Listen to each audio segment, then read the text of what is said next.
All right, everyone, here I am with the Lectric Xpremium. So the Xpremium is the top of the line electric e-bike. So the X Premium, 100 miles of range on Pass 3, pedal assistance 3. It has an upgraded headlight. The headlight on it, actually, though, I did not put like extra. That's the one that came with it. It is better than the one that's on my actual Lectric XP. So the headlight is better than the one on my XP, the one on the Xpremium. It has hydraulic brakes. I still got to learn how to adjust them better. I did wipe them off with alcohol, of course. And the stoplight actually works. The brake light, excuse me, actually works when you press the brakes. So it actually works. I think it does like a double blink or something like that. The headlight is pretty bright. You know, the honest truth is, anybody ever bought an e-bike from me, the actual headlight itself probably has hardly ever been used. It's a mid-drive, so the motor is right there. Ooh, that motor's hot. I didn't realize that motor got so hot. Yeah, it is. It's like actually really, really hot, everyone. Wow. No joke. I didn't realize it got that hot, actually. Huh. I'm gonna have to check it out, do some research on it. Yeah, it's pretty warm, actually. So, I hope longevity-wise it lasts.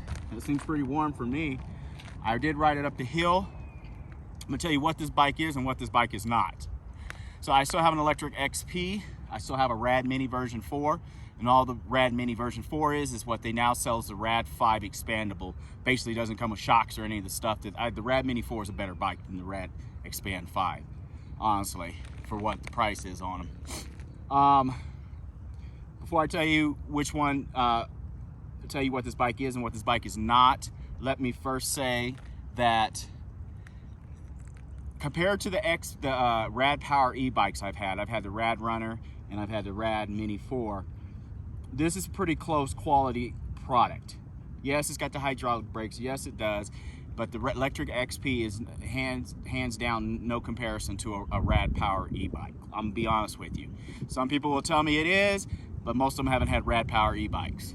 That is a better budget bike. That's why you pay a little bit more. This one, the quality is close enough to it. It's a chunk. Of course, it has the battery, but it just seems like a more solid build too. Everything seems thicker on it too. Of course, it has the shocks, all that stuff. They work well. I just upgraded the seat, put a new seat on here. It has a new seat. It's got the knobby, fat 4-inch tires. I was thinking maybe on this one or my other bike, I might go ahead and put like passenger style tires on it for more range. Actually, I'll probably do it with the Rad Power bike.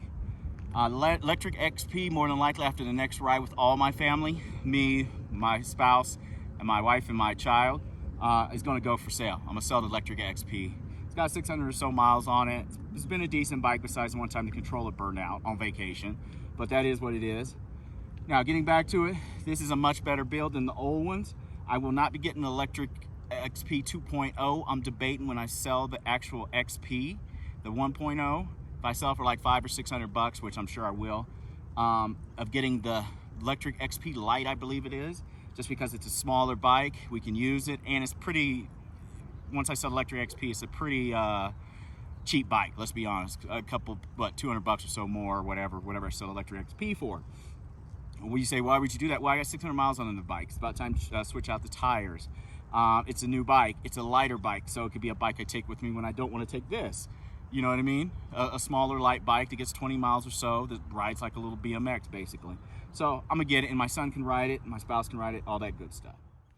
Sorry about this. The wind picked up here, so when I was checking my video, I realized that you couldn't hardly hear me after a while. So here it is. Now, remember, this gets 100 miles at Pass 3.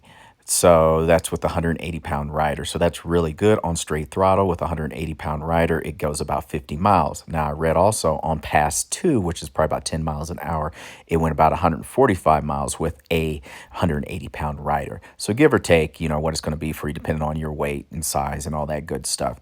Now, the strengths of this bike. The range. It's got a lot of range on this bike. You can really get going with this bike.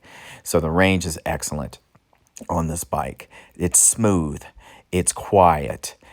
Think of the Lectric XP as like an old rickety muscle car, or old rickety car with a turbo where the air conditioning heat don't hardly work, but it gets you there. It's noisy, but it really has a lot of good pickup.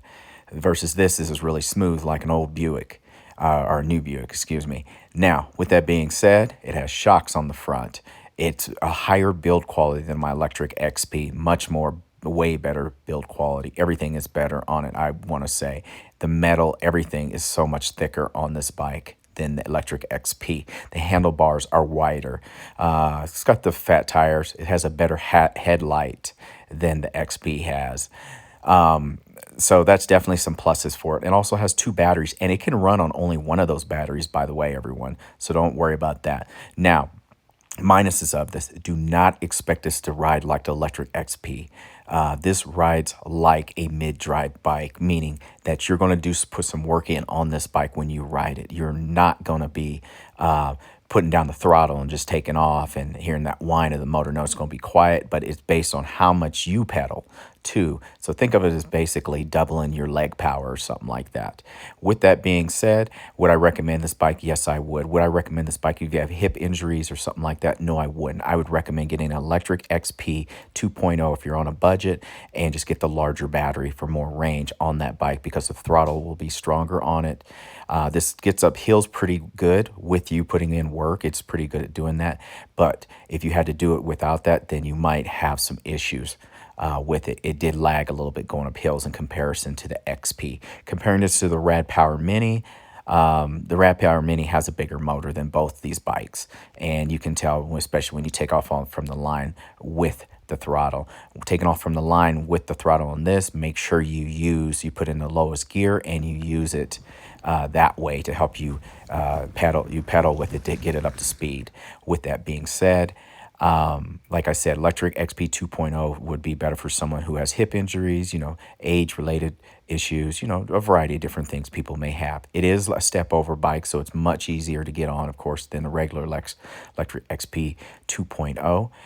Would I recommend it to people that like to get more exercise out of their e-bikes? Yes, I would. This is just an initial review. I'll do another review on a later date. I haven't had this bike that long. I'm liking it. It's definitely good, a much better bike for a workout.